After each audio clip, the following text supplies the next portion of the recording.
Estamos puntualmente en 3 capítulos. Estamos estudiando Romanos 9, 10 y 11, y ya vamos en el capítulo 11, y hoy día nos corresponde estudiar Romanos 11, del 11 al 16. No sé si tendremos la posibilidad de verlo en de una sola vez o en 2 partes, porque es muy profundo lo que tenemos que ver, es bien intenso, pero vamos a esforzarnos por avanzar. Entonces, les invito a abrir sus Biblias en Romanos capítulo 11.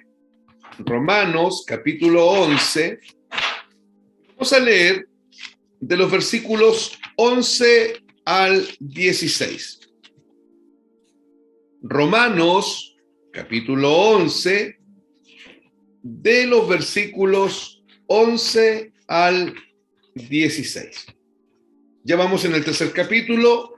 Y delante le comentaba yo aquí a ustedes que este justamente es el capítulo quizás más complejo, y vamos a tener que dividir este capítulo en pequeños párrafos de algunos versículos para poder entenderlo, porque debemos ir estudiando en tramos de pocos versículos para recibir mejor y mayor comprensión, ya que hay algunas afirmaciones doctrinales que se hacen en este capítulo que son muy importantes, pero al mismo tiempo son afirmaciones doctrinales muy complejas que necesitamos entenderlas en el contexto correcto. Entonces no podemos ir muy rápido, justamente por eso, porque hay algunas afirmaciones doctrinales que el apóstol Pablo hace aquí en Romanos capítulo 11, que son muy complejas y que necesitamos estudiarlas lento, de a poco, para tener mejor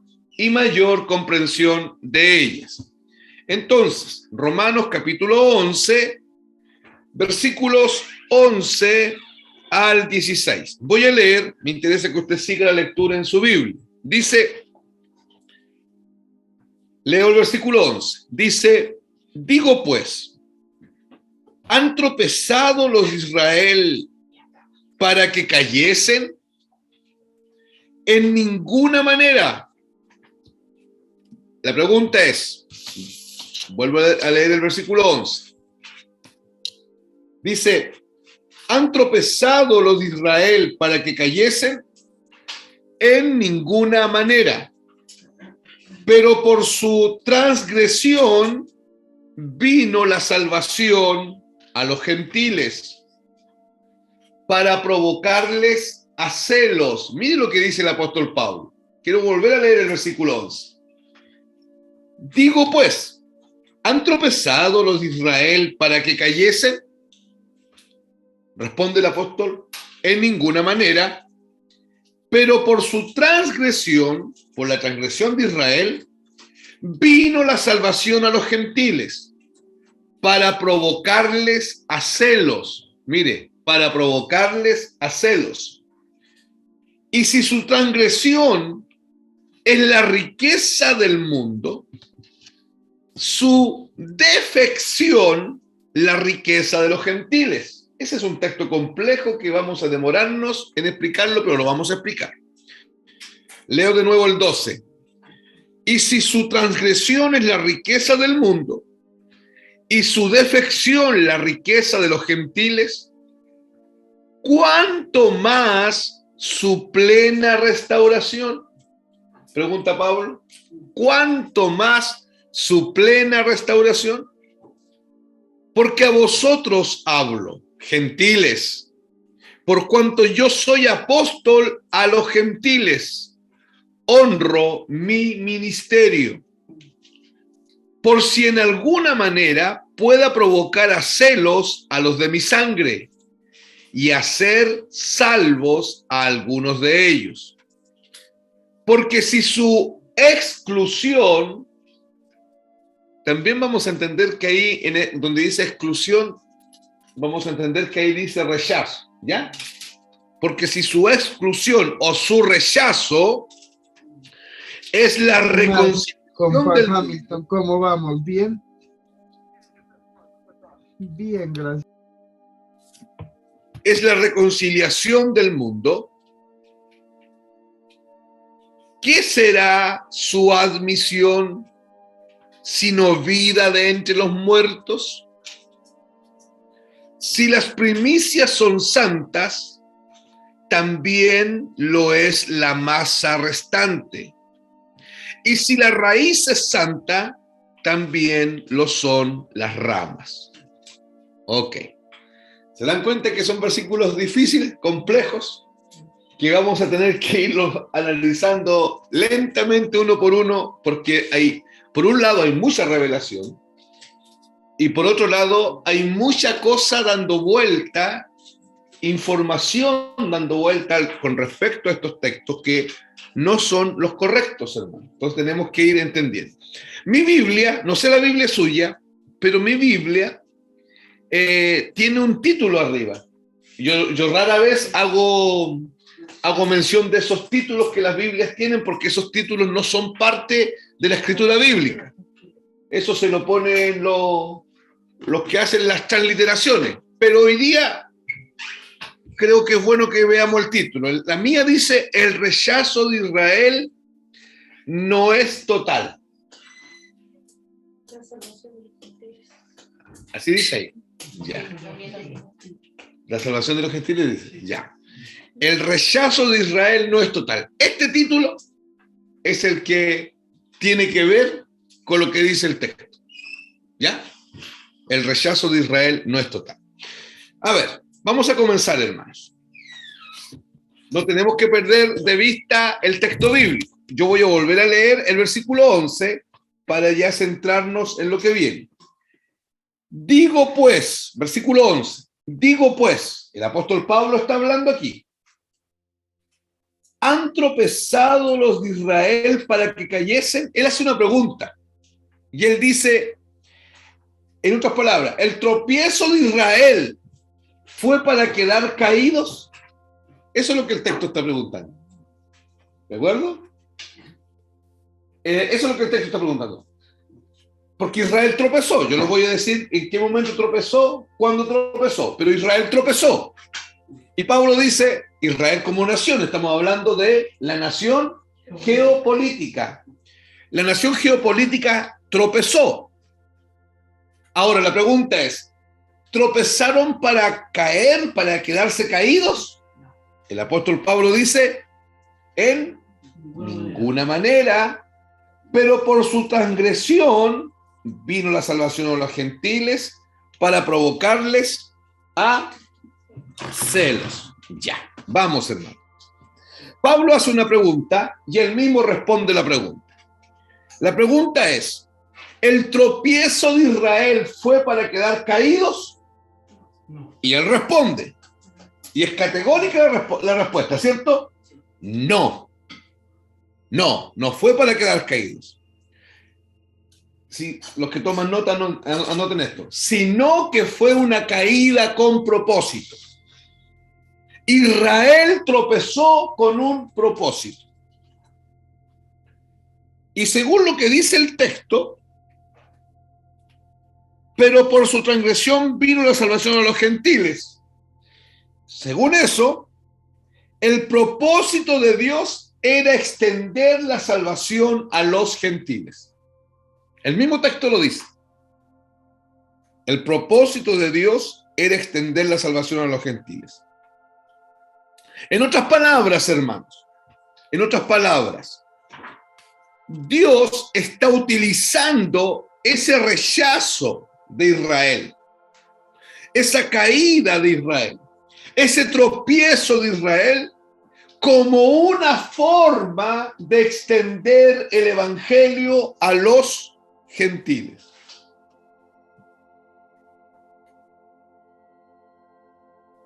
¿Ya? ¿Qué es lo que pregunta Pablo? Si la caída de Israel o el tropiezo de Israel fue para quedar caído. ¿Cuál es la respuesta? No. Dios no quería que Israel al tropezar quedase, porque al tropezar se cayó. Pero Dios no quiere que Israel quede caído. Pero ese tropiezo de Israel fue con un propósito. Y el propósito era extender la salvación a los gentiles. ¿Quiénes son los gentiles? el resto de los pueblos de la tierra. Ahora, detengámonos un poquitito para saber cuál es el tropiezo, cuándo tropezaron.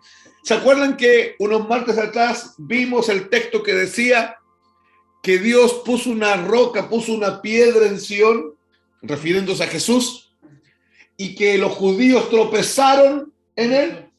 Ya. ¿Cuál fue el tropiezo? Cristo. ¿Y cuándo tropezaron? Cuando lo rechazaron.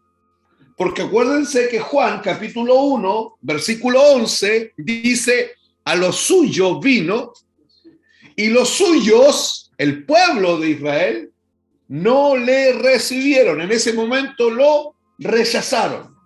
Entonces, ese rechazo de Israel a Jesucristo, acuérdense que Jesucristo es la gracia es Jesucristo. Nadie puede venir a Cristo si no es por la gracia, y nadie puede vivir en la gracia si no es por Cristo.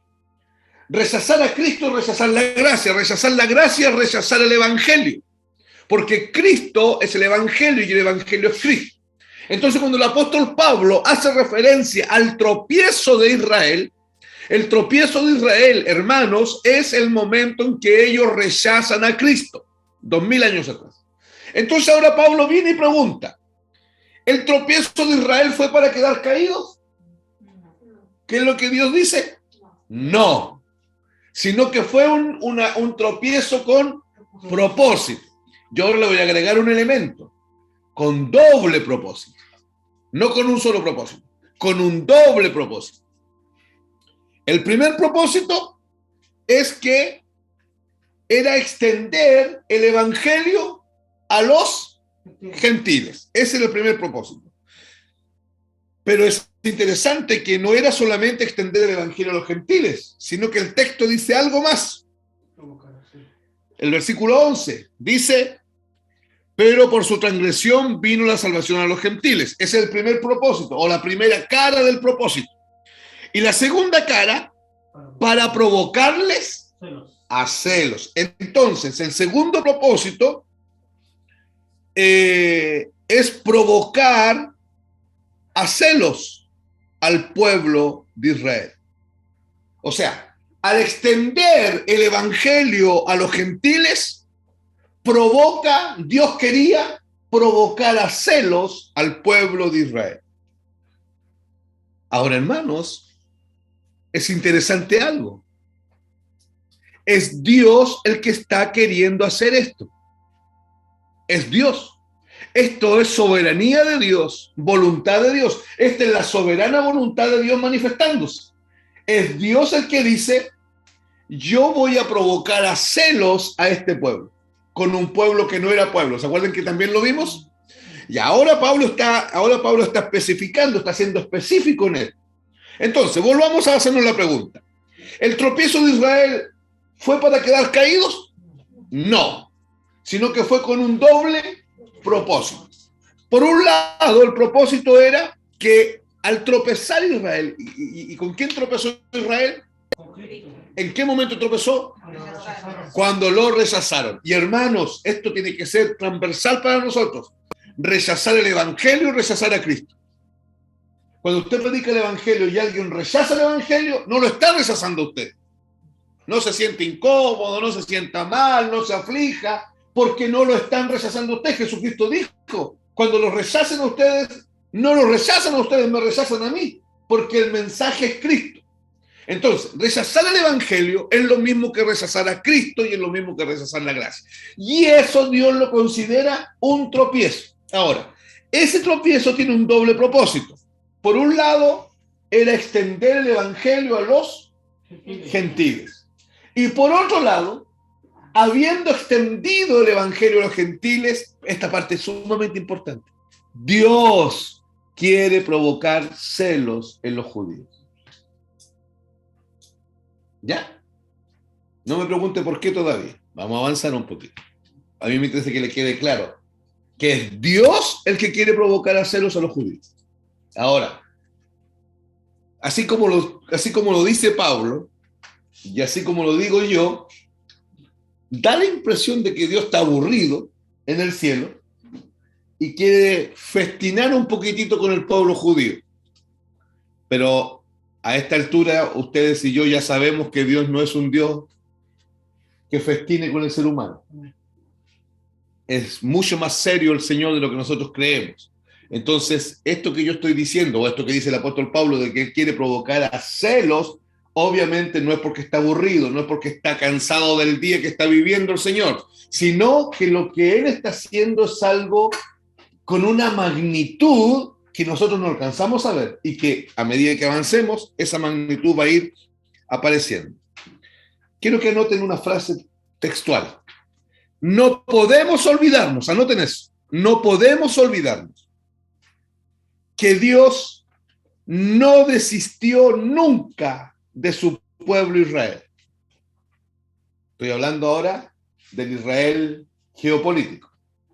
Dios no desistió nunca de su pueblo y nunca va a desistir. ¿De acuerdo? Por eso que Pablo dice categóricamente, es verdad, Israel tropezó, y tropezó cuando rechazaban a Cristo, pero la voluntad de Dios es que no hayan tropezado para quedarse caídos, porque Dios no ha desistido nunca de su pueblo. Te estoy hablando ahora específicamente del pueblo de la nación geopolítica llamada Israel, ¿de acuerdo? ¿Se entiende lo que estoy diciendo, hermanos? Sí, ya. La oferta de salvación a los gentiles fue el objetivo, mas no solamente el resultado de la obediencia, de la desobediencia. Lo vuelvo a decir. La oferta de salvación a los gentiles fue el objetivo, mas no solamente el resultado de la desobediencia, ya que alguien podría estar entendiendo lo siguiente. El evangelio fue entregado a los gentiles porque los judíos lo rechazaron. ¿Alguien podría pensar eso? ¿Se entiende? Alguien podría decir, Dios nunca quiso salvar a los gentiles. Dios quiso salvar a los puros judíos. Pero como los judíos lo rechazaron, Dios tuvo que ahora no le quedó otra de salvar a los gentiles. Alguien, y de hecho, hay miles de predicadores que predican así. Eso no es lo que la Biblia está diciendo. No se olviden que Dios tiene el control de todo. Y no se olviden que Dios tiene su plan bien hecho. Dios no planifica a media. Tiene bien construido su plan de comienzo a fin. No se ha equivocado absolutamente en nada, porque la sabiduría de Dios es inmensa.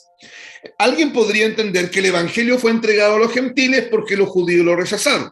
Entonces la consecuencia, como ellos no quieren a Dios, Dios ofreció el evangelio para los gentiles.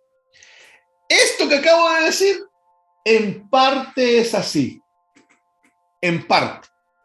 Mas no fue la razón principal del por qué el evangelio fue entregado a los gentiles, ya que la entrega del evangelio a los gentiles siempre fue parte del plan de Dios. ¿De acuerdo?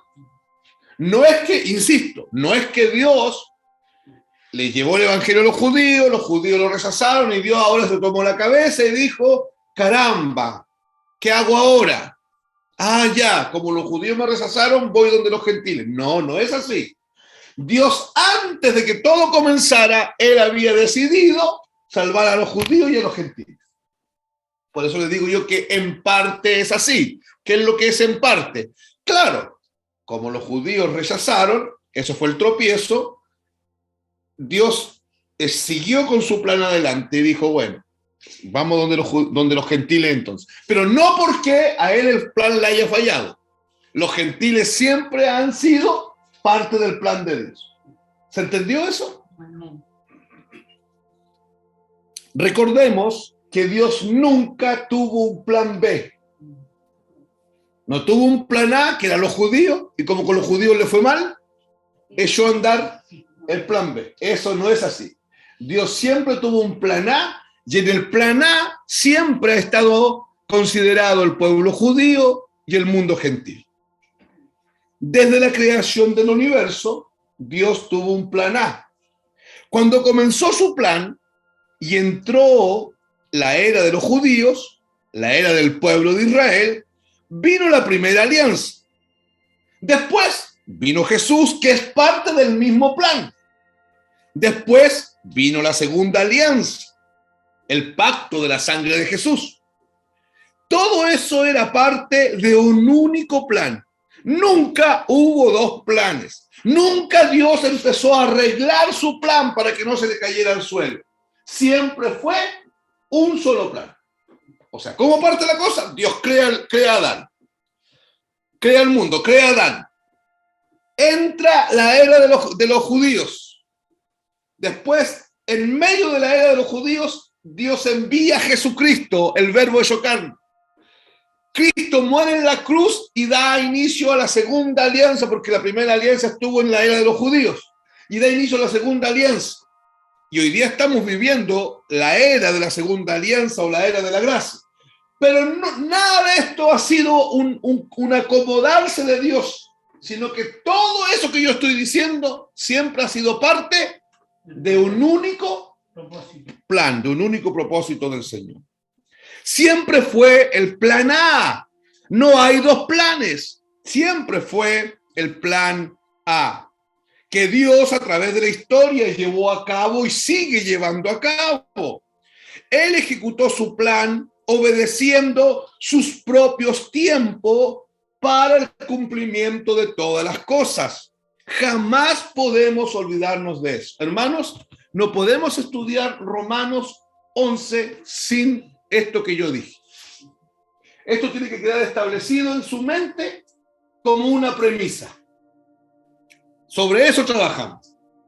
O sea, nosotros no podemos admitir, cuando estemos oyendo a alguien que predica por ahí, si la persona dice, no, es que Dios vino de los judíos fallaron, entonces Dios tuvo que reacomodarse y inició un segundo plan, usted tiene que decir, no, esta cuestión está toda mala, de aquí para allá, todo lo que diga de aquí para allá está mal, no hay que escuchar, hay que pararse y hay que irse. Porque ¿cuál es la premisa? Dios tiene un solo plan. Nunca ha tenido plan A y plan B. Siempre ha tenido un plan A. El plan A partió creando el mundo, nos introdujo en la era de los judíos. Con la era de los judíos vino la primera alianza o el primer testamento. En esa era aparece Jesús, Dios manda al Logos encarnado, al Verbo encarnado, a Cristo. El mundo judío lo rechaza, nace o surge la segunda alianza y entramos en la era de la gracia. Y ahí estamos. Pero todo eso que yo acabo de mencionar, hermanos y hermanas, es un único plan, no hay dos planes. Dios a través de toda la historia ha llevado a cabo su único plan. Y hermanos, usando sus tiempos y usando sus propósitos. Sin preguntarle al hombre, ¿qué piensas tú, hombre? ¿Cómo lo estoy haciendo? ¿Cómo nos está saliendo la cosa? No. El hombre aquí no ha opinado jamás y jamás opinará. En cuanto al plan perfecto de Dios, el hombre no opina absolutamente nada. Nosotros, a ver si me entienden esto, yo quiero explicar esto que estoy diciendo. Nosotros vemos la vida en diapositivas. ¿Se acuerdan de las diapositivas que habían antes? ¿Se acuerdan? La maquinita, una imagen allá. Después acá la secretaria le tenía un botón así grande esa máquina, que se cargaba, la otra. Ya. Nosotros, porque somos limitados, vemos la vida en diapositivas. Nosotros la vemos en diapositivas. Mas Dios escribió la película, hizo el guión y ya vio toda la película, completita. Sabe todo. La vio por delante, la vio por detrás.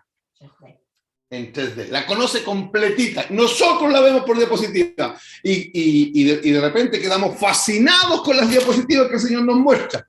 Porque nos da chispazos de algo. Pero Él, esto tienen que entenderlo, Él tiene un conocimiento acabado de todas las cosas.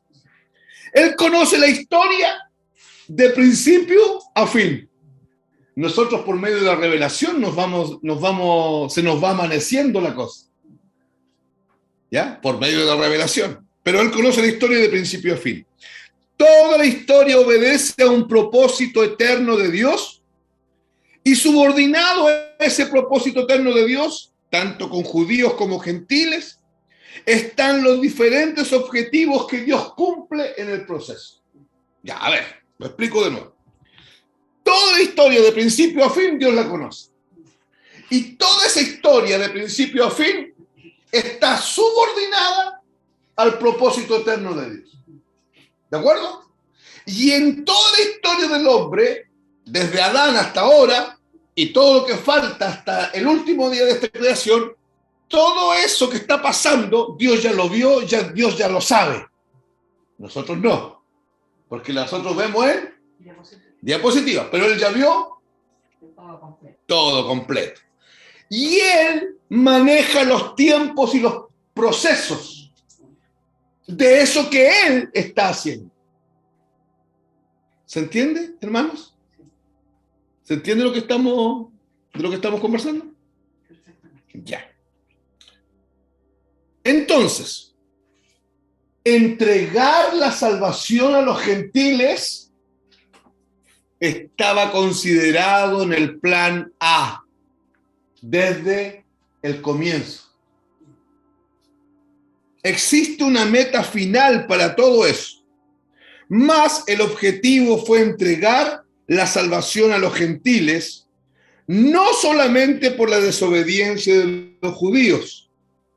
Dios usó el rechazo de los judíos, pero no fue a causa del rechazo de los judíos. ¿Se entiende la diferencia? Sí. Dios allá, cuando creó todo, dijo, ya, los judíos me van a rechazar. Y como yo tengo considerado en mi plan a los gentiles, yo voy a usar el rechazo de los judíos. Lo voy a usar como vehículo, como medio, para llegar a los gentiles. Pero no es que a raíz o a causa de que los judíos me rechazan, yo tengo que rápidamente salvar a alguien. O salvo a los conejos, a los elefantes o a los gentiles. Ya, me inclino por los gentiles. No, no es eso lo que Dios dijo. Antes que todo comenzara, Dios dijo, voy a crear a los judíos y a los gentiles. Y voy a salvar a los dos. Y en ese caso, por ejemplo, él dice, vamos, pero en este tiempo voy a hacer eso, ¿cierto? En el clímax de todo lo que él tiene, como digamos, de la película, ¿cierto? Pero ese celo que dice que ya voy a venir donde los gentiles. No nos metamos en el celo todavía. No nos metamos en el celo todavía. Sí. Ya vamos a llegar ahí. No nos metamos ahí. Quiero que la idea quede clara. ¿Cuántos planes tiene Dios? Uno solo. ¿Quién estaba considerado en el plan de Dios desde siempre? Los gentiles. ¿Y los judíos no? Ya, los judíos y los gentiles. Y Dios ha diseñado un proceso, y este proceso se manifiesta en los tiempos de Dios. Pero Dios ya conoce todo esto. Nosotros no lo conocemos. Nosotros vamos viendo en imágenes, en diapositivas. Por eso que nos cuesta ir entendiendo ciertas cosas. ¿Ya? Ahora, Dios extiende el evangelio a los judíos no a causa de que a los gentiles, no a causa de que los judíos lo rechazan, sino que usa el rechazo de los judíos para extender el evangelio a los gentiles. Porque era su plan allá, en el inicio. ¿De acuerdo? Ese usar el rechazo me hace ruido, no me encaja con lo otro. Es un medio. Igual que Judas. Judas, Dios sabía que Judas iba a traicionar a Jesús. Ya. Lo pudo haber sacado de la ecuación a Judas. Pero Dios no lo sacó. Se usó de él. Y por eso es que lo llama el hijo de perdición. De todos los casos perdidos, porque Dios sabe quién se salva y quién no se salva, en su omnisciencia Él dice, y en su presencia Él dice, voy a usar eso. ¿Para qué se engaña? Pudo haber sido Juan, pero voy a usar eso. Porque es un caso perdido. Ahora acá está diciendo, yo en mi presencia sé que me van a rechazar, pero voy a usar eso para lo que yo quiero, que es que la salvación también llegue a los gentiles. Por eso es que tenemos que ver la cosa, hermana Gume, del lado de él, no del lado de acá, porque el lado de acá está lleno de diapositivas y hay lapsos que no nos calzan. Y hace sentido también porque, como yo decía, ahora estamos hablando de que el Evangelio se hizo carne, o sea, lo estaban viendo, como se hizo hombre, digamos. Sí. O sea, ya se hizo como... Se hizo visible. Se hizo visible. Mm. Entonces también puede ser los tiempos ya que... No fue en los tiempos del Señor. El Claro, punto es fue que exacto el tiempo se para- hizo visible, pero no lo vieron. Claro, Y eso es la causa del rechazo. claro. Pero esto quiero que quede claro.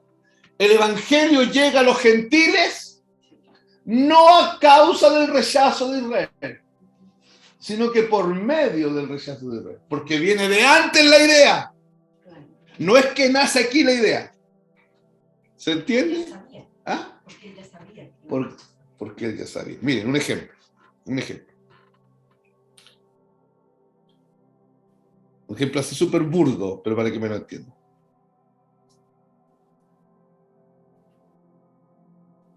Yo me propongo comer papas cocidas.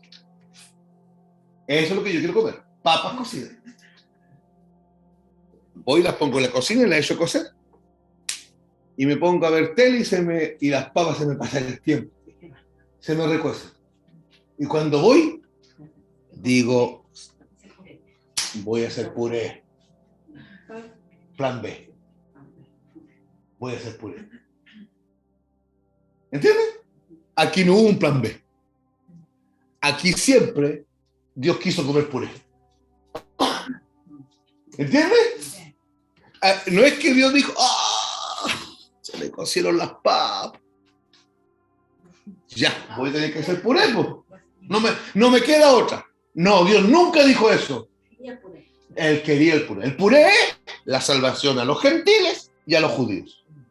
Y siempre cuando dicen igual eso no tiene sentido cuando predica a alguien y que solamente para ellos, porque viene Dios mismo, que deja su trono, todo, y va a venir solamente por un pueblo tan pequeño, o sea, por tan poca gente. Pues. El punto es que vino donde ellos. Sí, pero vino donde ellos, pero no que haya venido solo.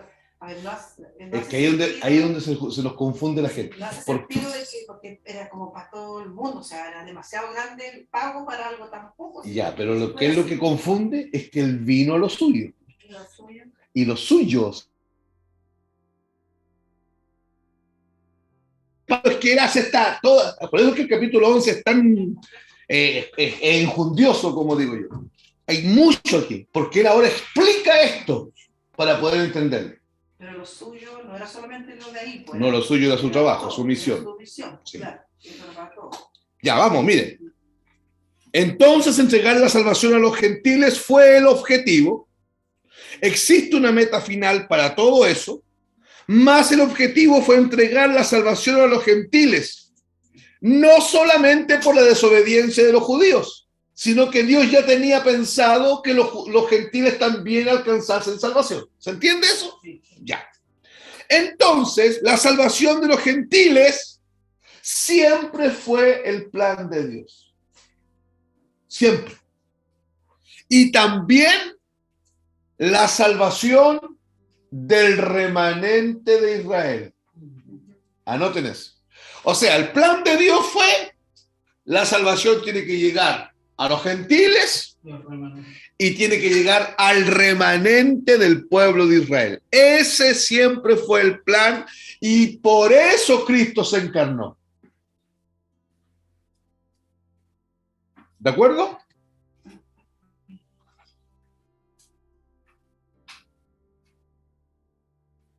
Ahora, hermanos, si somos más categóricos en lo que estamos diciendo, si somos más rigurosos en cuanto a lo que la Biblia dice, tendríamos que decir esto: que el plan A fue la salvación de dos remanentes, de los remanentes gentiles, porque no todos los gentiles son salvos, ¿cierto? ¿Estamos de acuerdo con eso, cierto? Sino que algunos. Y no todos los judíos son salvos. Entonces, el plan A es la salvación de los remanentes gentiles más los remanentes judíos que fueron acumulados a través de todas las generaciones. Porque en todas las generaciones Dios ha salvado gentiles remanentes gentiles y remanentes judíos. En este momento el Señor está salvando un remanente gentil y está salvando un remanente judío. No todos los gentiles son salvos en este momento. Hay gente que está muriendo sin Cristo y hay judíos que están muriendo sin Cristo. Entonces, para ser categóricos, la salvación es dos remanentes. Los remanentes ¿ya? Y judíos, a través de todas las generaciones. ¿Se está entendiendo? Así, ese es el plan. Ahora, el plan tiene un lado malo, que son, la gran mayoría va a ir al infierno, porque son los remanentes, unos pocos de los gentiles y unos pocos de los judíos, a través de toda la generación. Una generación son 40 años. Así que aquí para atrás hay que ponernos a contar 40, y para llegar al año cero, o sea, para llegar a Adán, en realidad, no al año cero, para llegar a Adán, y no sé cuántas generaciones habrán, pero en todas las generaciones Dios ha salvado un remanente judío, unos pocos, y la gran mayoría de los judíos va al infierno.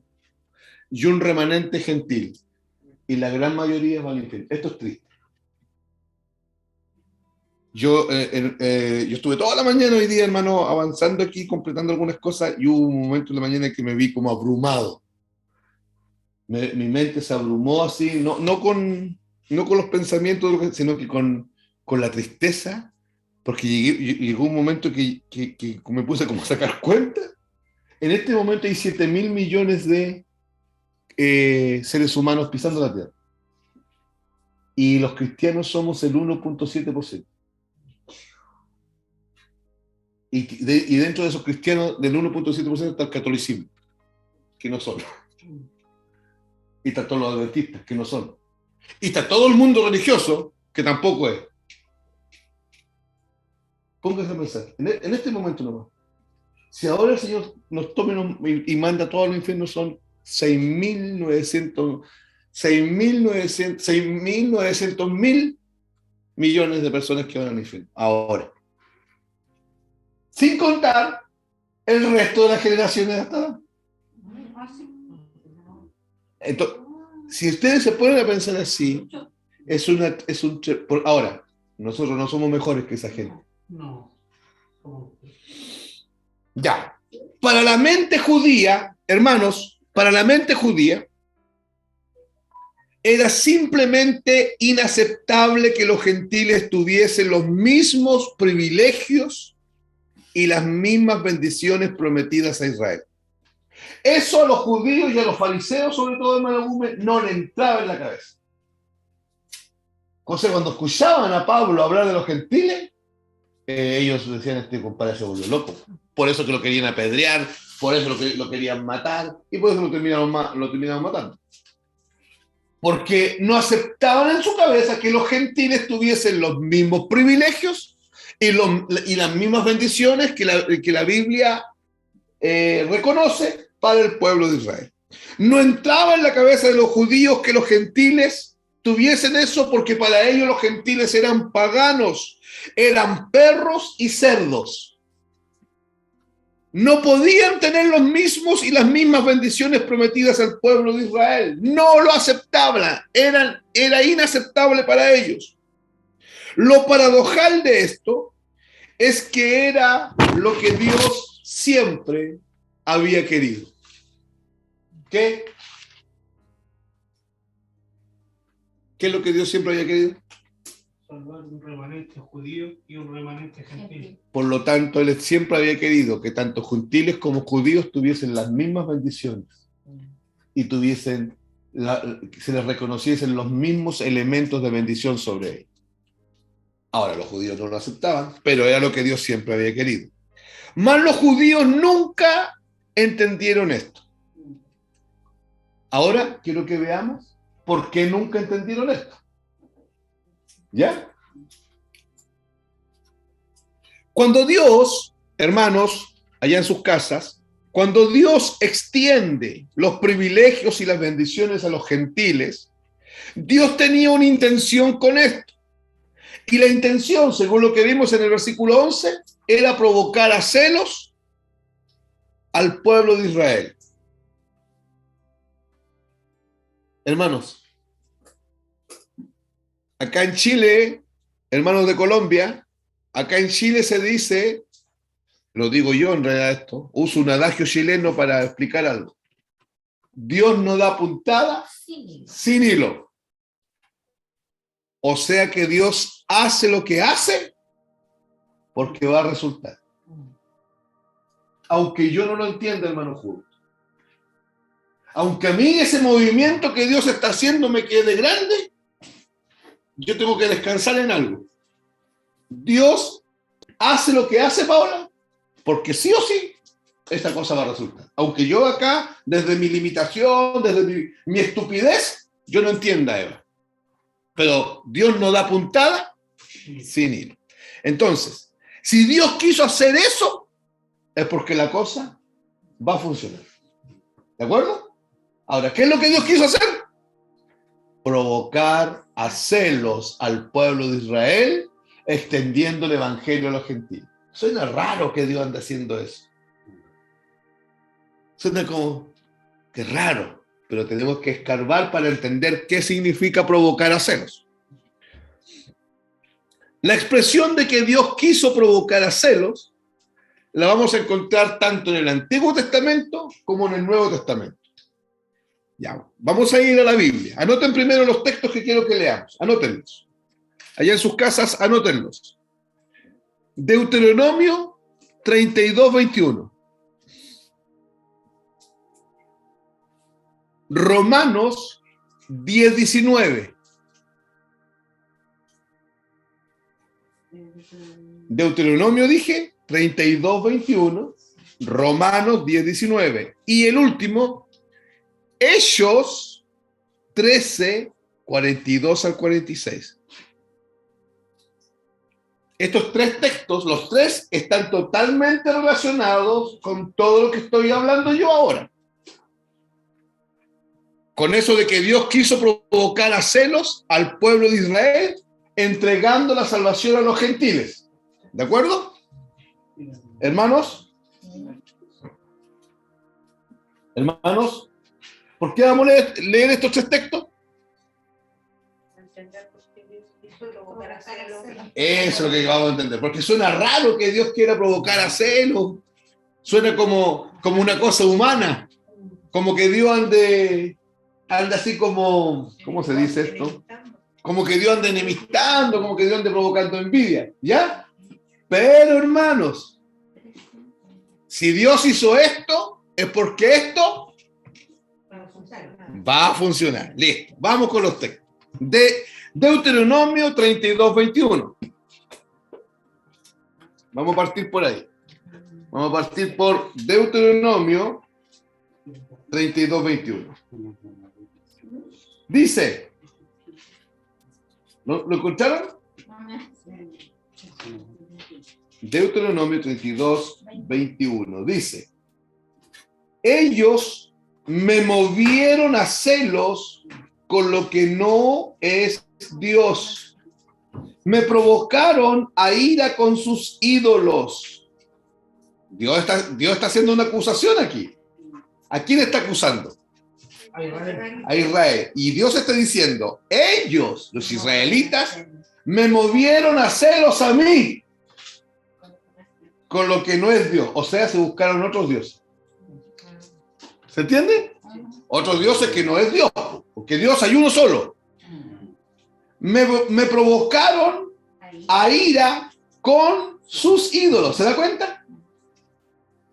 Yo también los moveré a celos con un pueblo que no es pueblo. Hermano, a ver, hermano, esto lo dijo allá en Deuteronomio. Esto es prueba de lo que yo estoy diciendo, de que los gentiles siempre fueron el plan A de Dios. Los provocaré a ira con una nación insensata. ¿Quiénes son esos insensatos? Nosotros. ¿Se da cuenta cómo está ahí? Ya, vamos ahora a Romanos, capítulo 10. O no, a ver, no, hermano, no. Déjenme dar la explicación al tiro de Deuteronomio. Es interesante entender que eso que declara allá en Deuteronomio, el propio Dios hablando, el propio Dios profetizando eso, Dios diciendo que Él provocará celos de ellos con aquel pueblo que no es pueblo, que nunca fue pueblo. Debemos considerar que estas declaraciones de Dios son un escándalo y un absurdo en la mente de los judíos. Pero esto, ¿quién lo dijo? ¿Esto que acabo de leer yo? Dios. ¿Y lo dijo ahora en el Nuevo Testamento? Lo dijo allá, en tiempo de Moisés. ¿Estamos de acuerdo? ¿Quién dijo esto? Dios. Ya, y les dice, a causa de que ustedes me provocaron a celos con algo que no es Dios, me provocaron a ira con sus ídolos, yo entonces los moveré a ustedes a celos con un pueblo que no es pueblo. Ya, vamos ahora a Romanos 10:19. Romanos, capítulo 10, verso 19.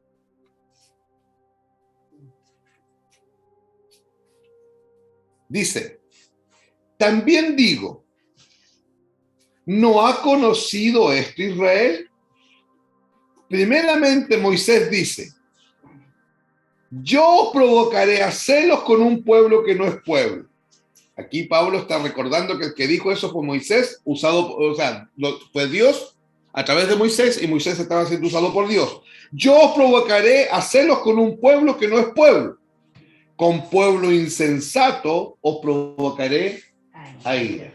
Ya tenemos la versión en el Antiguo Testamento y tenemos la versión en el Nuevo Testamento. Y en los dos testamentos dice que Dios iba a provocar a celos a Israel. ¿Con quién?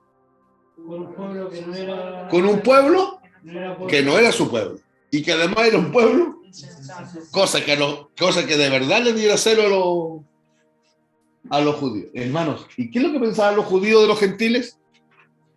Que eran perros y cerdos. Que eran insensatos, que eran perros y que eran cerdos. Por eso es que estas declaraciones de Dios, hermano Juve, en la cabeza de los judíos es un escándalo, es un absurdo. No, esto no puede ser. No, esto no puede ser. Entonces, vamos al último texto. Hechos 13. Hechos capítulo 13, versículo 42 al 46. Aquí me gustaría que subrayen en su Biblia con un destacador, marquen el texto, porque esto que vamos a ver es potente.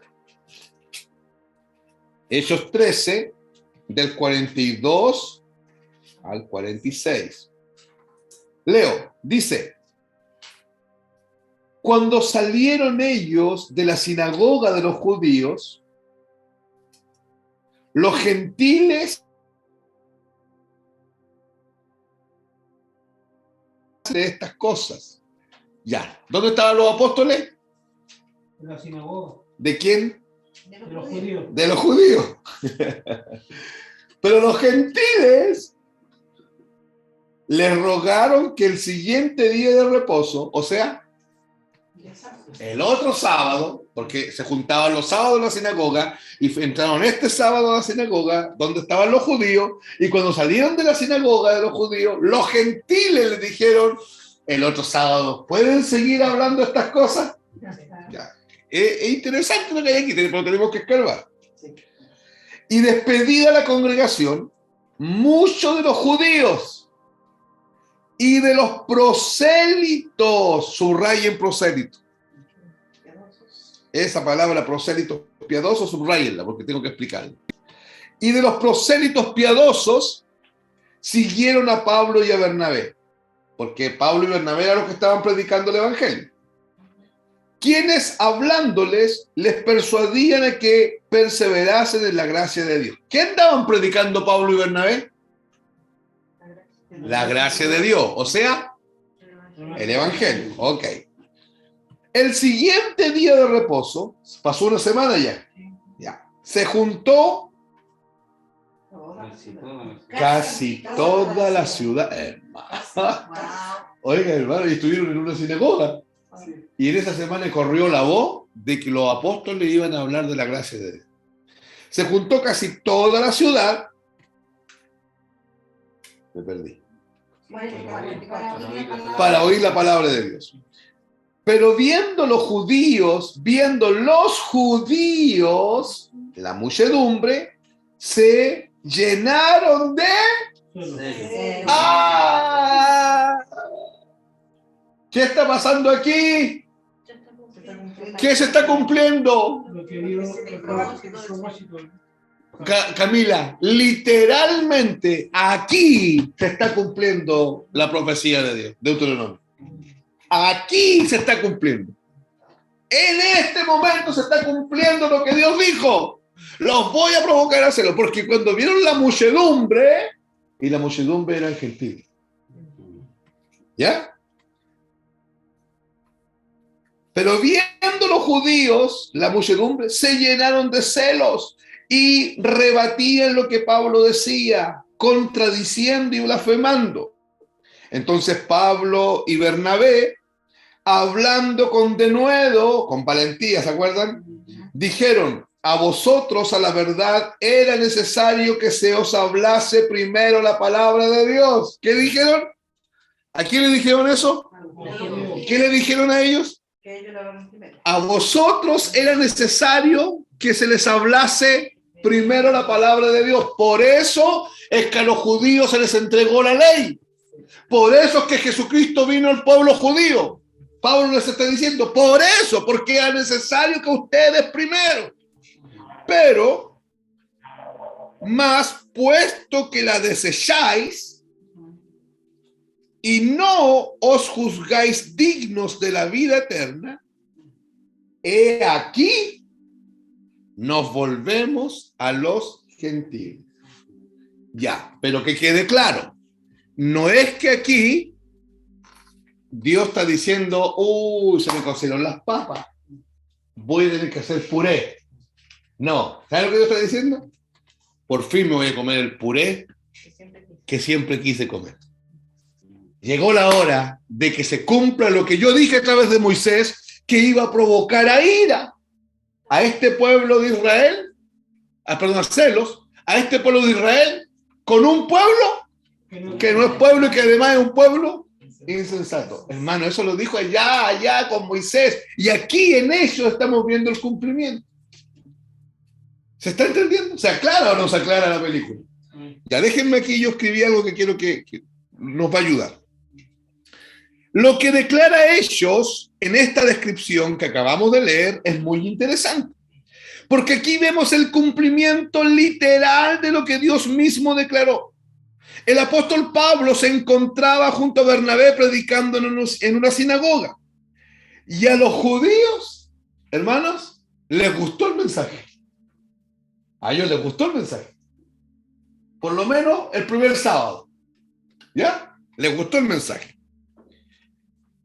Tanto que lo convidaron a ellos para que volviesen otra vez el sábado siguiente. Mas cuando salieron, varios de los que habían oído, que no eran judíos, eran gentiles. Pero ¿se acuerdan que yo les dije subrayen una palabrita? Piadosos. Ya. Eran prosélitos piadosos. Así se les llamaba. Eran prosélitos piadosos y judíos piadosos. Varios de ellos siguieron a Pablo y a Bernabé. Y aconteció que cuando ellos volvieron el sábado siguiente para predicar la gracia de Dios, el evangelio de la gracia de Dios, la ciudad, casi toda la ciudad, quiso oír el evangelio. Entonces, los judíos no pudieron aceptar eso. En la sinagoga no era más grande que la casa de nuestra hermana. Pero la diferencia es que no estaba dividida con murallas y era circular. Pero no era más grande que. O sea, entraban entre 80 y 100 personas, bien apretaditos.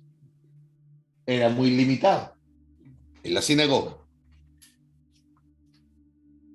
Y ahora estaba ocurriendo algo totalmente extraño que no había ocurrido en la ciudad. Y era que casi toda la ciudad quería oír el mensaje de ellos. Y esto fue lo que enfermó a los judíos. Esto fue lo que los llenó de celos. Que su reunioncita sabática no superaba las 100 personas. Y ellos le daban vuelta todos los sábados a la ley, los alimentos, la ley, el día de reposo, y 100 personas. Y aparecen 2 hombres. Y aparece uno que es mitad judío, mitad romano, Pablo. Y aparece el otro, que es griego, con un mensaje que habla de la gracia de Dios y toda la ciudad quiere oírlo. Y esto los enfermó a los judíos. Y Pablo le dice, ustedes rechazan a Cristo. Por eso estamos yendo hacia los gentiles. ¿Y qué es lo que está pasando en la práctica? Ya, pero en la práctica que está ocurriendo ahí en ese momento, es histórico lo que está pasando aquí. Se está cumpliendo, pero ¿de quién fue la profecía? De Dios, hermano. Fue el propio Dios que dijo, esto es lo que yo voy a hacer. Y aquí se está cumpliendo. Nosotros vinimos primeramente a ustedes, le dice Pablo, a los judíos. Y como ustedes rechazaron, entonces ahora nosotros vamos a los gentiles. ¿Por qué Pablo dice esto? Porque Cristo habló con el apóstol Pablo. Cuando Dios llamó a Pablo, le dijo, yo te voy a levantar para que vayas primero a donde tu hermano judío y luego a donde los gentiles. Dios le dijo eso a Pablo. Pablo lo sabía. Pablo no es que él aquí está improvisando. No es que Pablo aquí está echando a andar el plan B.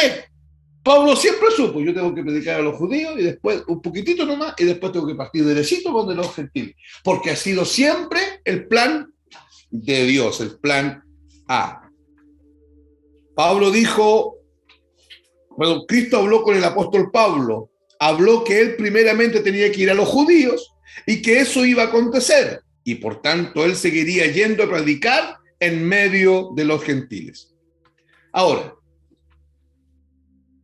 tenemos que recordar una parábola ahora. Me hubiese gustado que estaba el Marco, porque Marco me hizo una pregunta hace como 3 martes atrás. Vamos a recordar una parábola ahora. Pero esta parábola que vamos a recordar, la vamos a recordar justo en este contexto.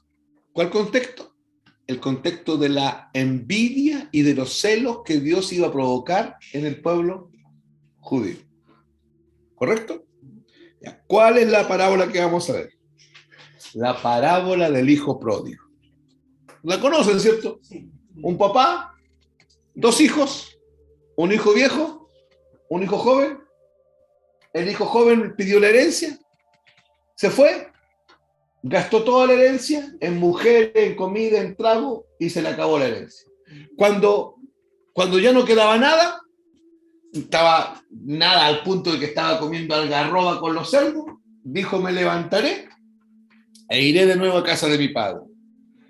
Y cuando llegó donde el papá lo vio y salió con los brazos abiertos a recibirlo y mandó bañarlo, le puso anillo en su dedo, el anillo de la familia, que eso era un símbolo de que le daba el recibimiento y que podía moverse libremente en la familia, y mandó a preparar asado, un cordero, y había que hacer festín.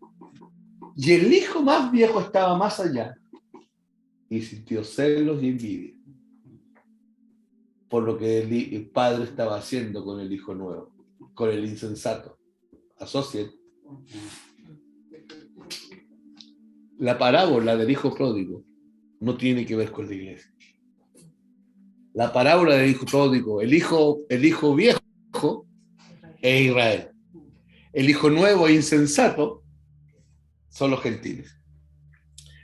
El hijo más viejo quedó en casa y tuvo envidia y celos del hijo más joven que acabó con la herencia que recibió. Hizo todo por el mundo afuera y después no podía aceptar que el padre aceptase y recibiese al hijo joven con la misma dignidad que él tenía antes.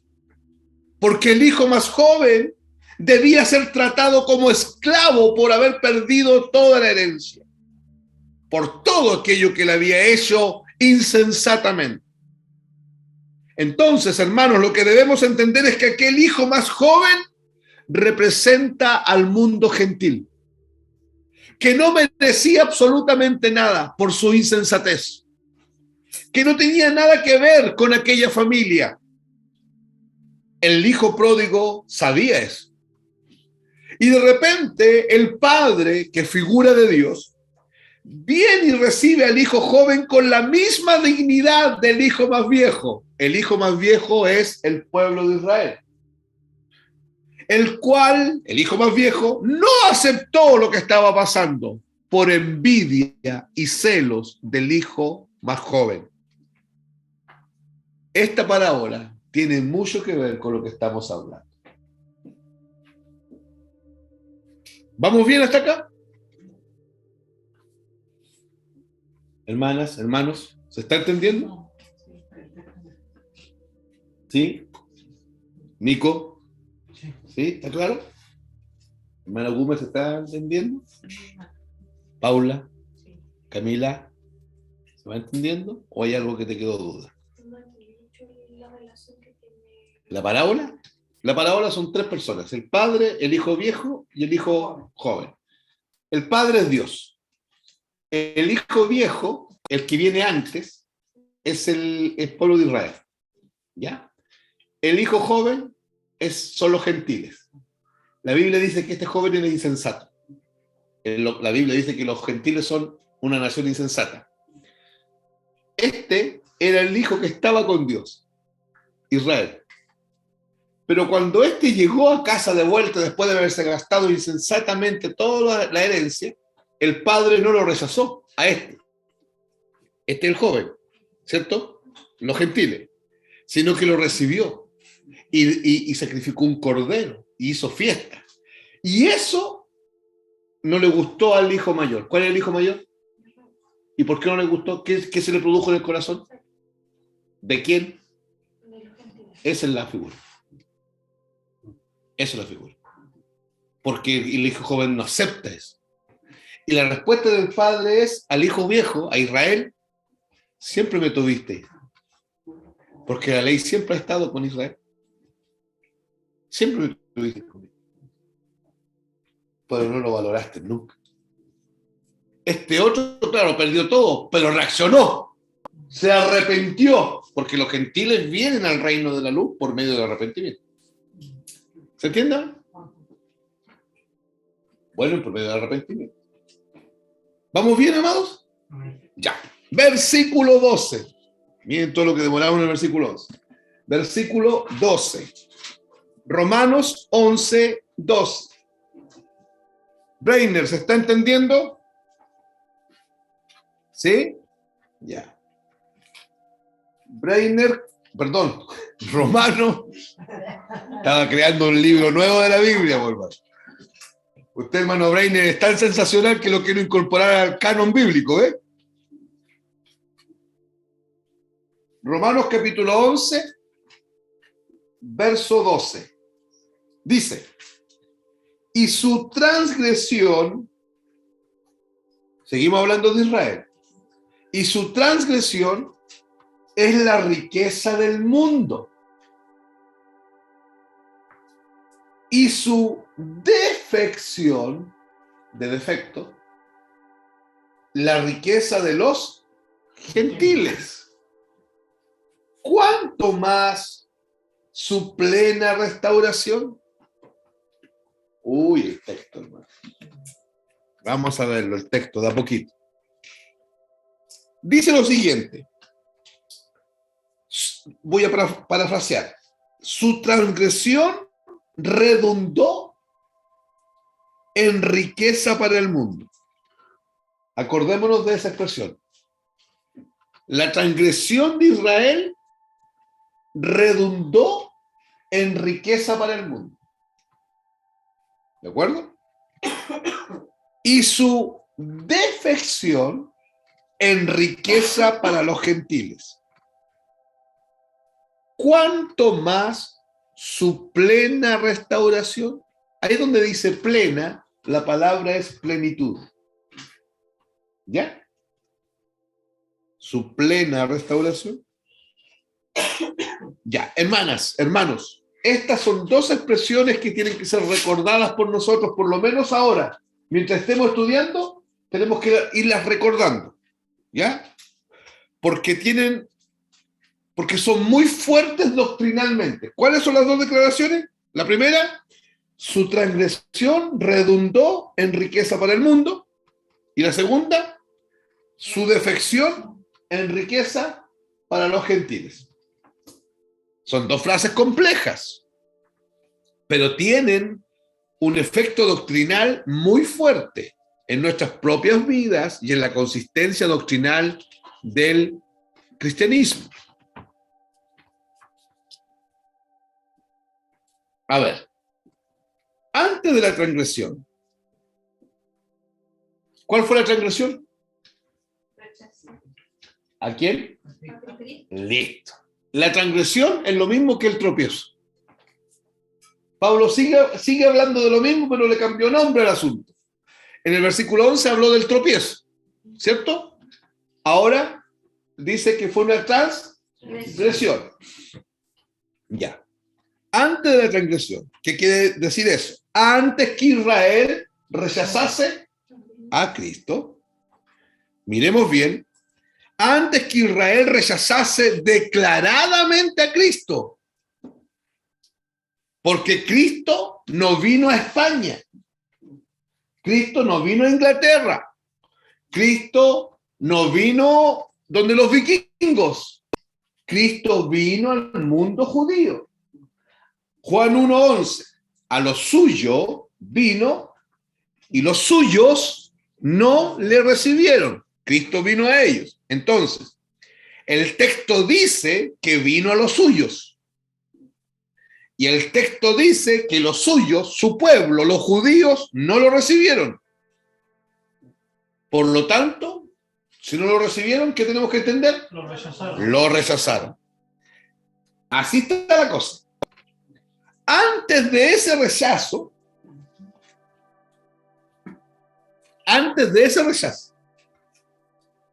o sea, antes de que Cristo viniese al mundo judío, si un gentil, escuchen por favor, si un gentil quería conocer a Dios, tenía que tornarse un prosélito. Antes del rechazo. ¿Se acuerdan que leímos prosélitos piadosos? Sí. Ya. Los prosélitos ningún judío se llamaba prosélito. Porque los prosélitos era una especie de nicho que abrió el judaísmo. El judaísmo es la religión de los judíos, que abrieron los judíos para los gentiles, para que si un gentil quería practicar el judaísmo y a través del judaísmo conocer a Dios, los judíos le decían entonces, querido griego, querido romano, querido egipcio, tú tienes que tornarte o transformarte en un prosélito. Insisto, eso era hasta que Cristo vino y lo rechazaron.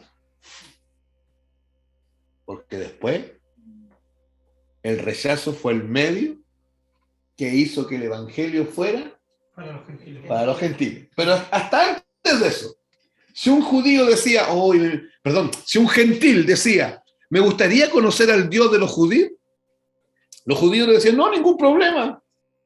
Tenemos la posibilidad de que usted lo conozca. ¿Y qué hay que hacer? Te tienes que transformar en un prosélito.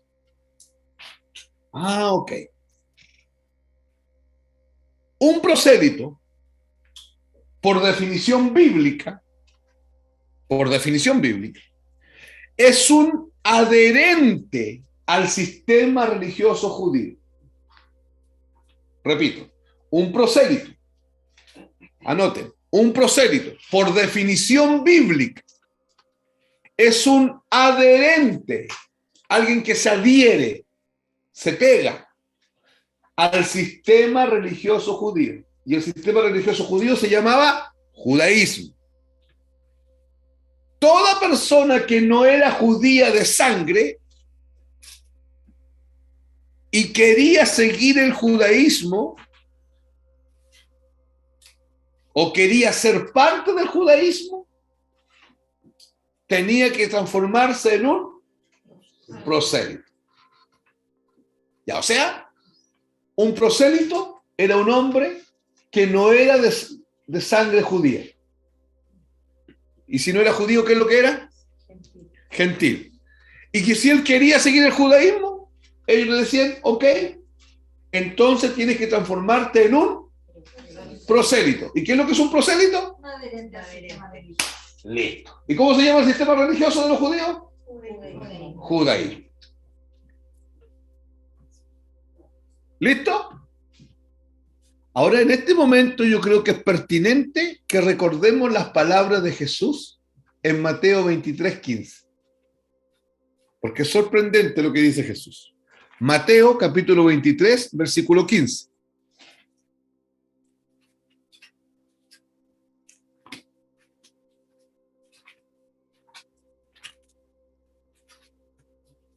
Miren la expresión de Jesús.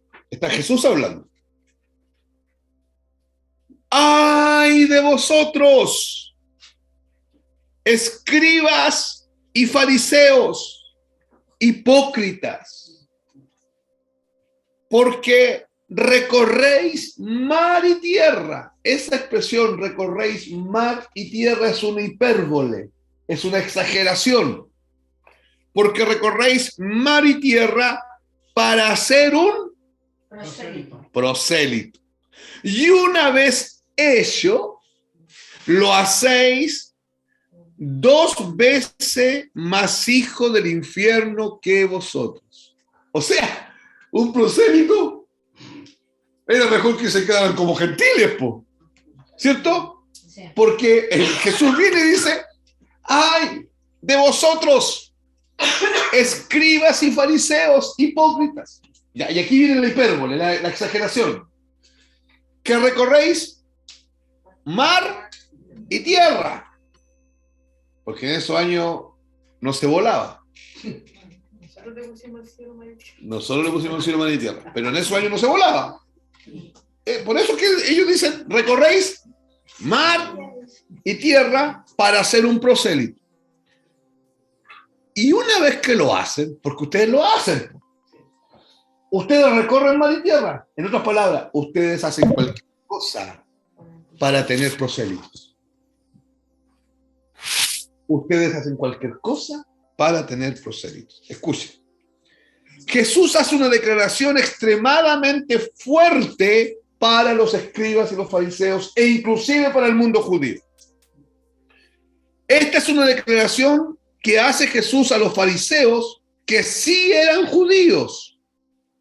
Él les dice que ellos eran capaces de hacer cualquier cosa para hacer un prosélito, para ser un adherente al judaísmo sin ser judío. Un prosélito, por definición, sería un adherente al sistema religioso.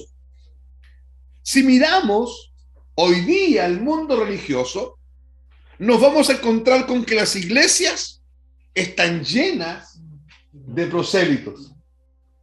Gente que no es cristiana, gente que no ha nacido de nuevo, gente que no son renacidos por el evangelio, pero que se adhieren a un sistema religioso. Y los pastores, las pastoras, los evangelistas, los apóstoles y toda esta gente que dirige las iglesias recorren mar, tierra y cielo para hacer un prosélito. Hacen cualquier cosa, hacen teatro, hacen campaña evangelística, hacen noches de impacto, hacen noches de gloria, hacen noches de fuego, hacen esto otro, hacen pescado con papa frita, hacen lo que sea para ser, hermanos, un prosélito.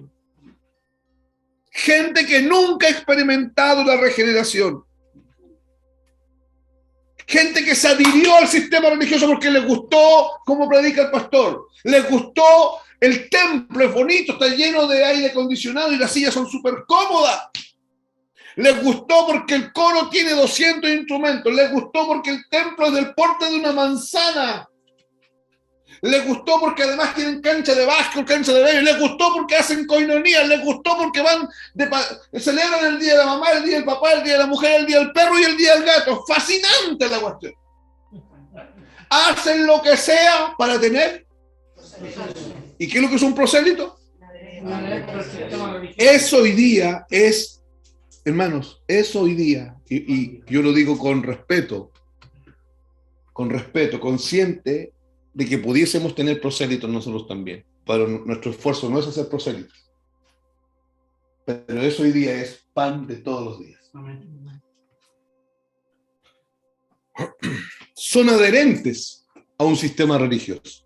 Ahora bien, ese gentil que quería conocer a Dios, él tenía primero que tornarse en un prosélito. Ahora necesito que escuchen, porque estamos diciendo que esto pasaba antes de la transgresión.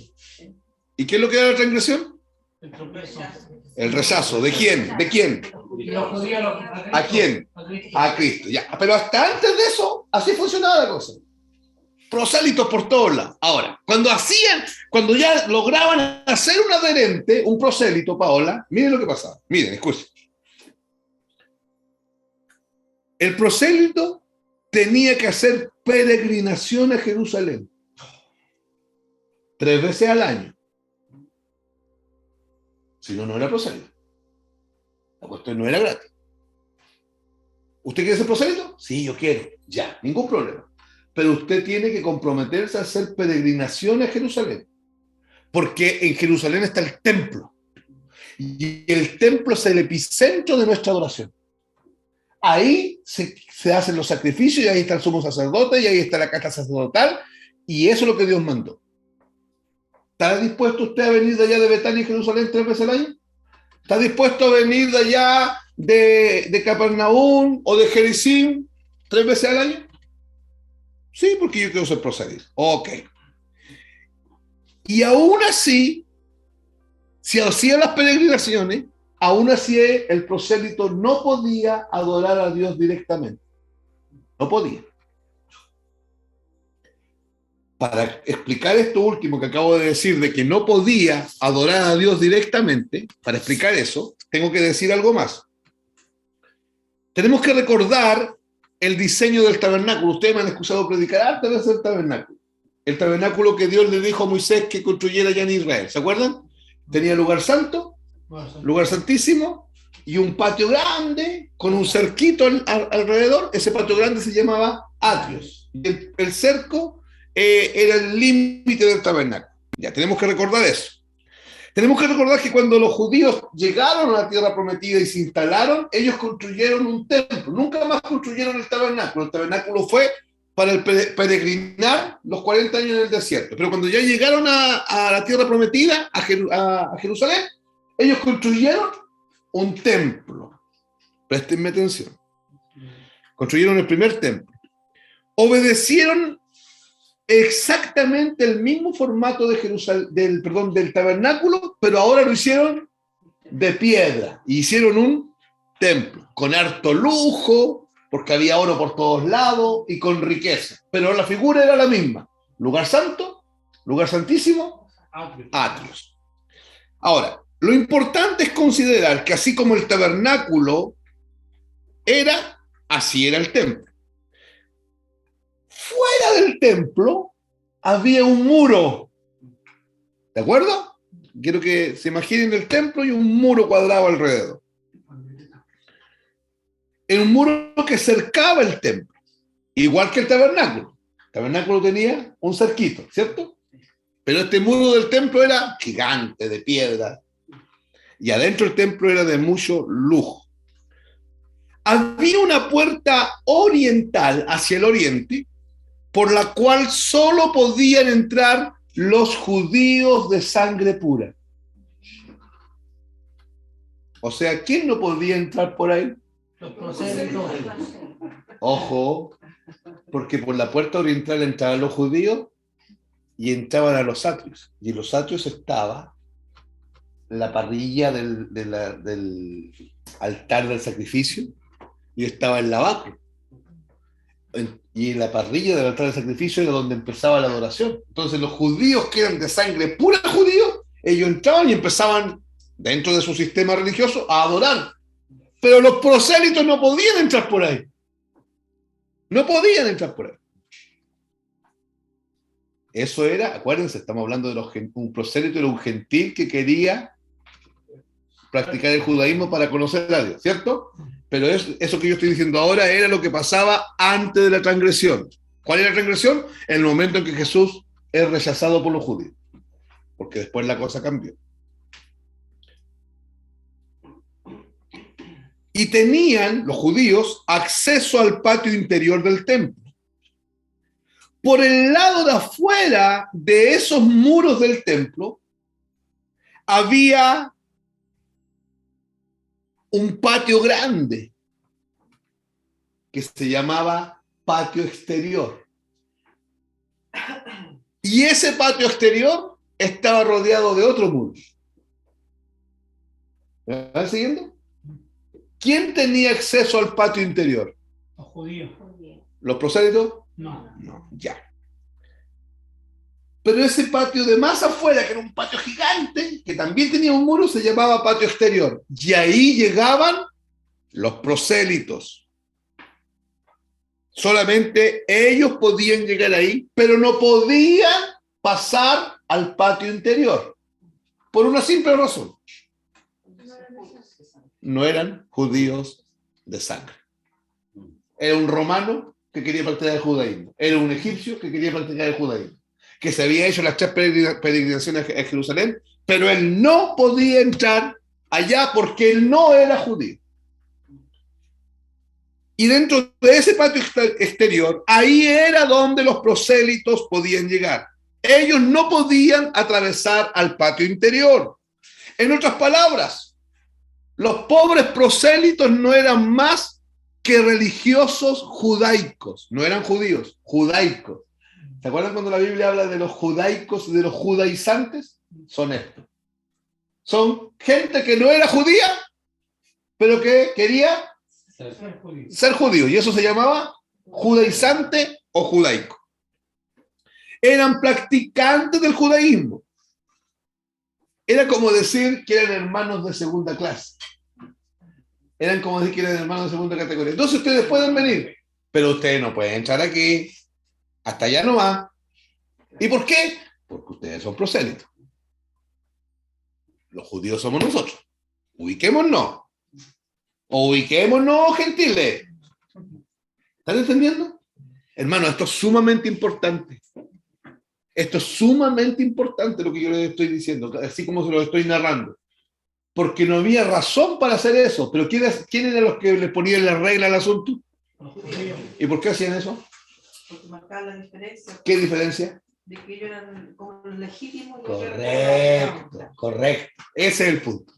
Ustedes son los perros, no se olviden, son los perros, son los cerdos, los insensatos. Le estamos dando esta pasadita, pero no nos subamos por el chorro, ¿ya? O sea, vengan para acá como prosélito, pero hasta ahí nomás. Van a mirar tele, pero por la ventana. Nosotros estamos sentados en el living. Es importante que veamos lo que el Evangelio proclama con respecto a esto que acabamos de mencionar. A través de Cristo, a través de Pablo y a través de la historia. El Evangelio dice algo con respecto a esto que yo acabo de mencionar. Lo que dice con respecto a esta separación que había. Porque había una separación, ¿o no? ¿Sí? ¿Cuál era? Una separación física y una separación... A ver, explíquemela. ¿No debían entrar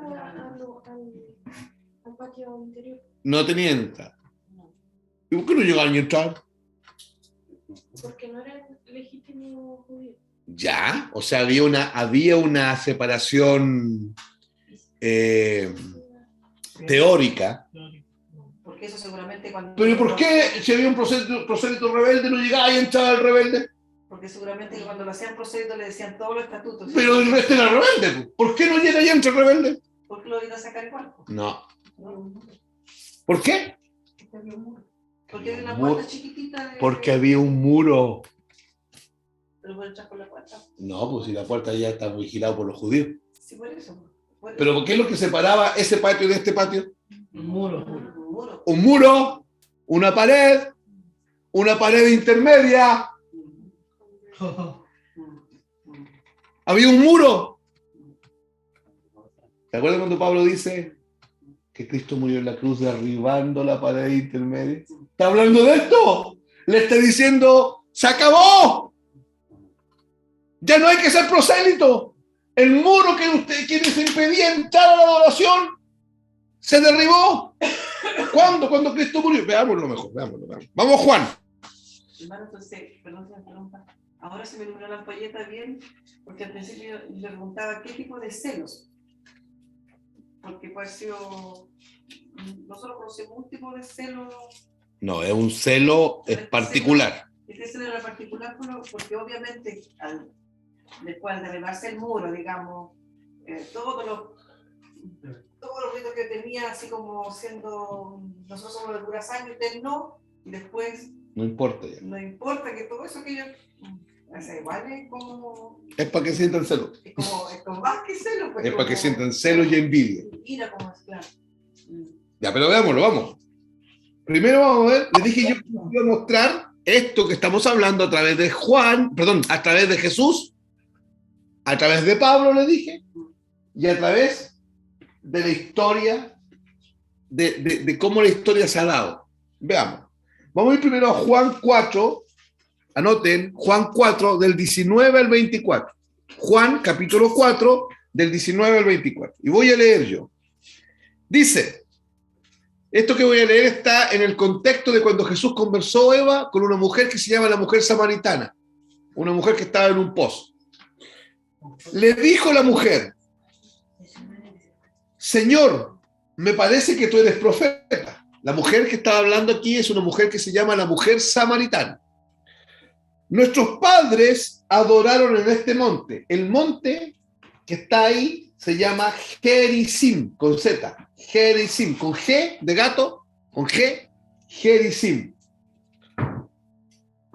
Y vosotros decís que en Jerusalén es el lugar donde se debe adorar. Jesús le dijo, mujer, créeme que la hora viene cuando ni en este monte, ¿cómo se llama el monte? Gerizim, ni en Jerusalén adoraréis al Padre. Vosotros, los samaritanos, adoráis lo que no sabéis. Nosotros, los judíos, dice Jesús, adoramos lo que sabemos, porque la salvación viene de los judíos. ¿Ya? Ahí no dice que la salvación es de los judíos. Dice que la salvación parte con los judíos y viene de allá. Pero en ningún momento dice que la salvación es exclusiva de los judíos. ¿Se entiende la diferencia, cierto? Ya. Mas la hora viene, sigue hablando Jesús, mas la hora viene y ahora es cuando los verdaderos adoradores adorarán al Padre en espíritu y en verdad, porque también el Padre tales adoradores busca que le adoren. Dios es espíritu, y los que le adoran en espíritu y en verdad, es necesario que adoren. Ya. Hermanos, recordemos que la mujer samaritana, ella no era considerada judía de sangre pura. Los samaritanos no eran judíos de sangre pura. Pero sí eran judíos. Pero no eran judíos de sangre pura. Porque los samaritanos se habían mezclado con otra raza.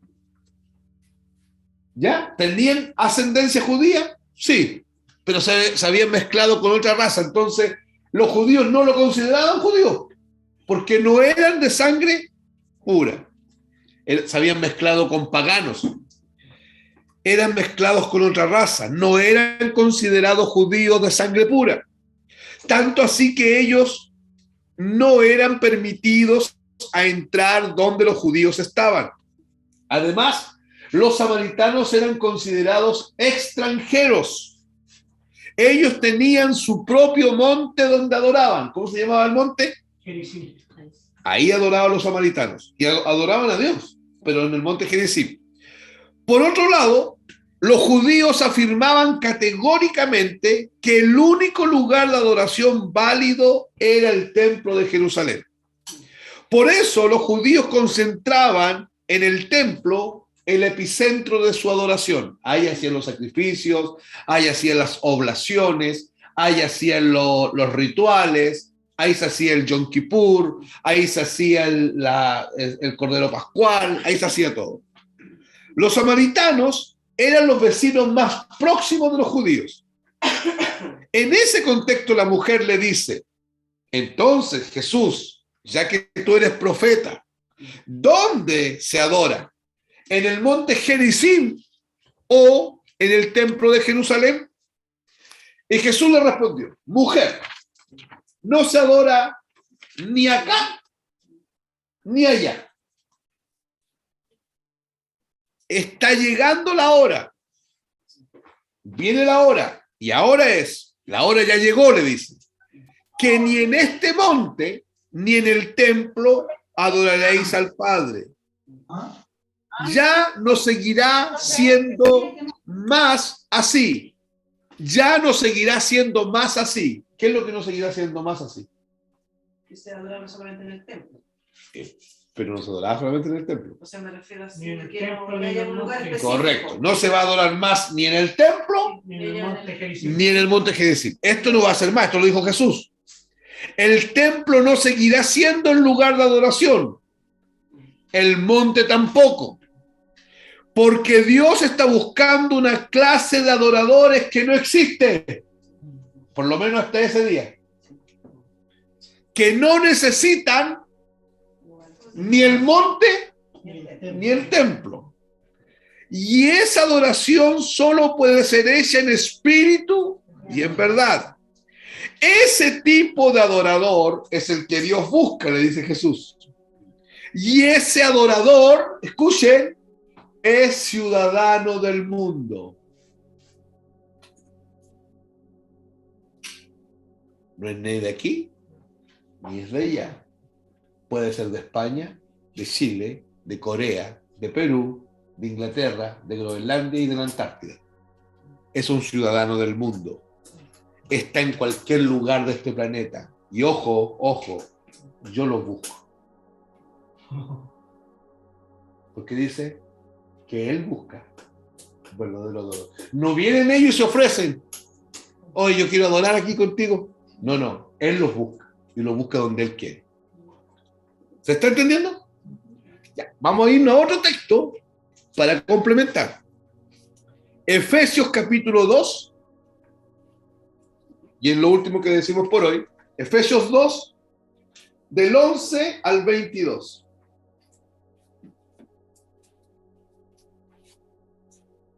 Efesios 2, del 11 al 22. Ya. Voy a leer. ¿Están listos? Me interesa que sigan la lectura ustedes en su Biblia. Dice, hermano, me interesa que en sus casas sigan la lectura, ¿ya? Por tanto, acordaos de que en otro tiempo, vosotros, los gentiles, en cuanto a la carne, o sea, en cuanto a la humanidad, erais llamados incircuncisión por la llamada circuncisión hecha con mano en la carne. En aquel tiempo estabais sin Cristo. ¿Quién? Los gentiles. Los gentiles. Alejados de la ciudadanía de Israel. Ustedes no eran Israel. En aquel tiempo ustedes no eran Israel. No erais pueblo. En aquel tiempo. Y ajenos a los pactos de la promesa. a la primera alianza. No tenían nada que ver con la primera alianza. Sin esperanza y sin Dios en el mundo. ¿Quiénes estaban así? Los gentiles. Pero ahora, en Cristo Jesús, dentro de Cristo Jesús, vosotros que en otro tiempo estabais lejos, ¿quiénes eran los que estaban lejos? Habéis sido hechos cercanos por la sangre de Cristo. Porque Él, Cristo, es nuestra paz, que de ambos pueblos, ambos, judíos y gentiles, de ambos pueblos, hizo. Está claro, ¿no? Derribando la pared intermedia de separación. ¿Cuál pared intermedia? El muro que no los dejaba entrar. Hermanos, ¿se dan cuenta? Aboliendo en su carne, aboliendo en su cuerpo en la cruz, las enemistades, la ley de los mandamientos expresados en ordenanzas, para crear en sí mismo de los dos ¿qué? De los dos pueblos, un solo y nuevo hombre. No creó un pueblo, creó un hombre. Haciendo la paz. Y mediante la cruz, reconciliar con Dios a ambos. ¿A ambos quiénes? Judíos y gentiles. En un solo cuerpo, matando en ella las enemistades. ¿Por qué enemistades? Porque los judíos los consideraban enemigos a los gentiles. Y vino y anunció las buenas nuevas de paz a vosotros que estabais lejos. ¿Quiénes son los que estaban lejos? Y a los que estaban cerca. ¿Quiénes son esos? Judíos. Pero tanto los que estaban lejos como los que estaban cerca, ¿qué es lo que necesitaban? Miren el versículo 17. Buenas nuevas de paz. ¿Cuáles son las buenas nuevas de paz? El Evangelio. Los que estaban lejos, los gentiles, y los que estaban un poquito más cerca, los judíos. Todos necesitaban el Evangelio. ¿Está clarito, no, hermanos? Porque por medio de él, los unos, ¿quiénes? Los gentiles. No, los judíos. Y los otros, ¿quiénes? Tenemos entrada por un mismo espíritu al Padre. Así que ya no sois extranjeros, ¿quiénes? Los gentiles. Ni advenedizos, sino conciudadanos de los santos y miembros de la familia de Dios, edificados sobre el fundamento de los apóstoles y profetas. ¿Cuál es?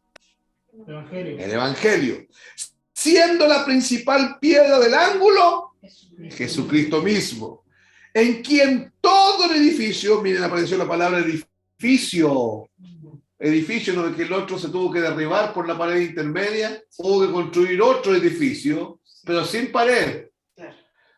Bien coordinado, va creciendo para ser un templo santo en el Señor, en quien vosotros también sois juntamente edificados para morada de Dios en el Espíritu. Ya, hermanos queridos.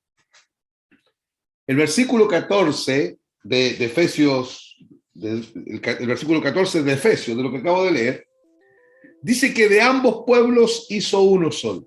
De los judíos y de los gentiles hizo uno solo, derribando la pared intermedia o el muro de separación. Ahora, hermanos, lógicamente el muro de separación era un muro espiritual que separaba a los judíos de los gentiles, pero también era un muro de piedra que separaba a los judíos de todos los gentiles que se habían hecho prosélitos. Tanto ustedes como nosotros tenemos acceso al Padre. Eso se repite muchas veces en el Nuevo Testamento. Dios no tiene dos pueblos. Dios solo tiene un pueblo. Dios tiene un trato con ambos, con Israel y con la iglesia. ¿Sí? Sí. ¿Es un trato simultáneo? Sí. ¿Para dónde está apuntando Cristo con el trato de Israel y con el trato para la iglesia? para la misma parte. Tener un solo pueblo. De verdaderos adoradores que le adoren en espíritu y en verdad. Van para el mismo lugar. Más, hay una teología popular que dice que todo Israel será salvo, pensando en la nación geopolítica. Ellos creen que la iglesia va al cielo. A ver, todos los que predican que la nación de Israel será salva completa, ellos enseñan esto, que la iglesia va al cielo, pero que Israel se queda acá. Así lo enseñan, que la iglesia va al cielo, pero que Israel se queda acá en una nueva tierra y en un nuevo cielo, para Israel. Y la iglesia va para el cielo. Debemos tener cuidado con esta enseñanza, hermanos, porque esa doctrina teológica es la más popular que existe, es la más creída que existe y es la más defendida por los predicadores que existe, pero es una farsa. Dios tiene un pueblo, no dos pueblos. Amén.